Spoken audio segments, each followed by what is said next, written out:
So I've sent what little I do know about my family to a genealogist who's been doing some research, and today I'm meeting him at a nearby library to see what he's come up with. Hi. Hi, Liv. Nice to meet you. Well, I was able to find some information about your father's side of the family. I wanted to show you a family tree. Oh, wow, look at that.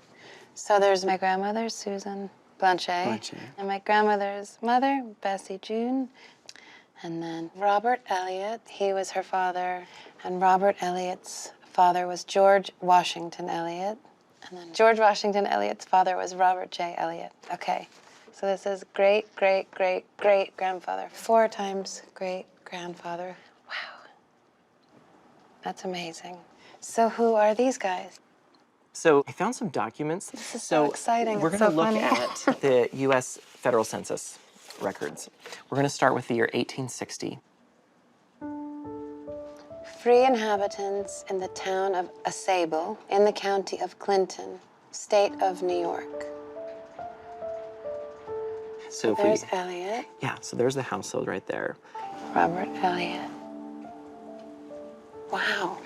So it says he's 60 years old, so he was born around 1800. Right. Okay. What does it say Robert was? He is a shoemaker. Amazing. Oh, so Elizabeth is his wife? Mm-hmm. Emily, daughter, 24. George, 23. So that's George Washington Elliott, who's my great-great-great-grandfather. Correct. Okay. Josephine, 14. Benjamin, 12. That is the family. And do we know where they're from? What their ancestry is? This column over here gives us their places of birth. His birthplace is New York, according to the census. Wow, okay. And why is this column blank? It's actually the race column. The reason why it is blank is a lot of times when a census taker was working in an area that was predominantly white, normally they would just note if a person was not white. Okay. At this period of time, Clinton County, New York was about 95% white European descent. What else? What else? I want to show you the next census record. We're going to jump ahead 10 years to the 1870 census. Okay, so this is New York. Mm-hmm.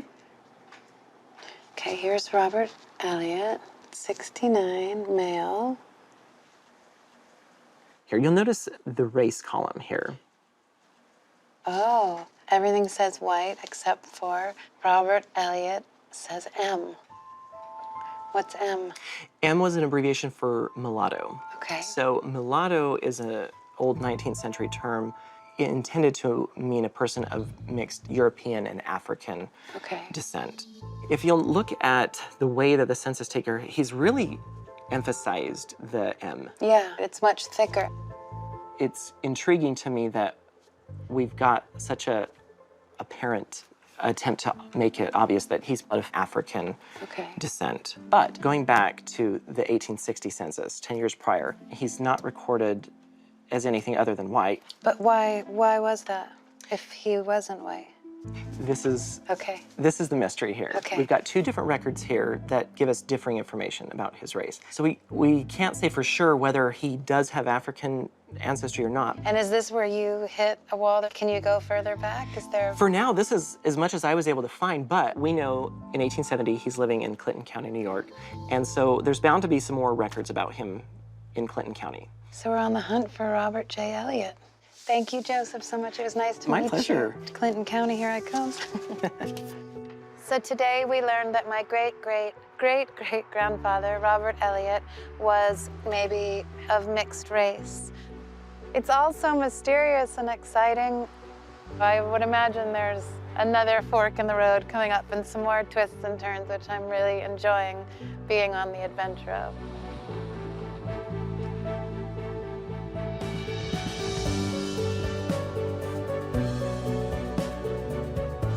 The 1860 census said that my 4 times great-grandfather, Robert J. Elliott, once lived in Clinton County, New York. Also, the 1870 census suggested that he was of mixed race. I would love to know more about him, so I've come to the city of Plattsburgh, New York, to meet a historian who's been researching him for me. Hi, Erica. Nice to meet you. I'm Liv. Good to meet you. Good morning. Let's start with this right here. I'd like you to take a look at. Beautiful old book. Okay, History of Essex County, New York, with illustrations, 1885. Oh my God, it's so pretty.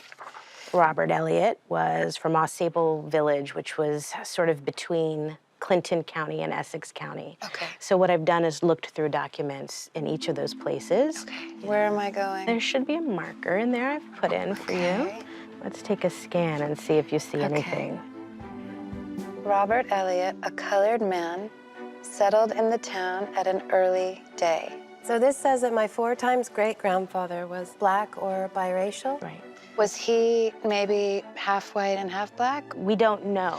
So what was it like to be a black man in that time? Was it in a community like this? Was it something you had to hide, or was I can't even imagine, because I grew up in New York City. Sure. In such a diverse community. Were they trying to kind of hide the fact that, do you think? Was he passing?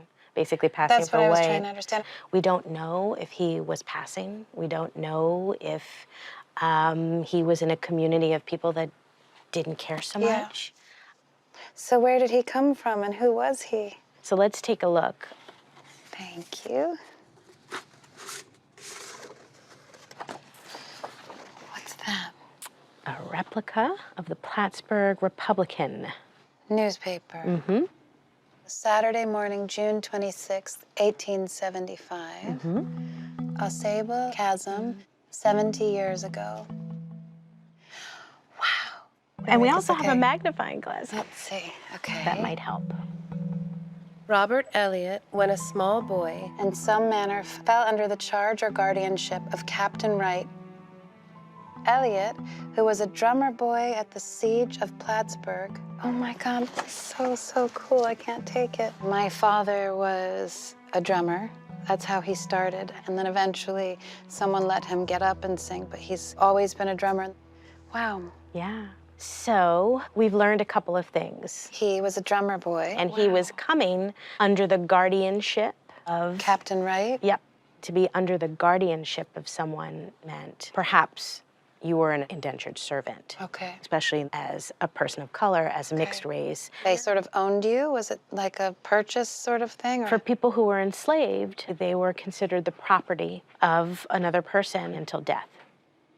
Okay. For indentured servitude, it was a little different. You typically gave over as a servant a certain number of years, and you agreed to serve that person. And typically, they'd give you shelter, clothing, food, perhaps you learned a trade. That was a much better version for someone. Well, at least there could be an end in sight. So in 1799, New York begins to end slavery. And it says all people born to enslaved women would be held as indentured servants. Okay.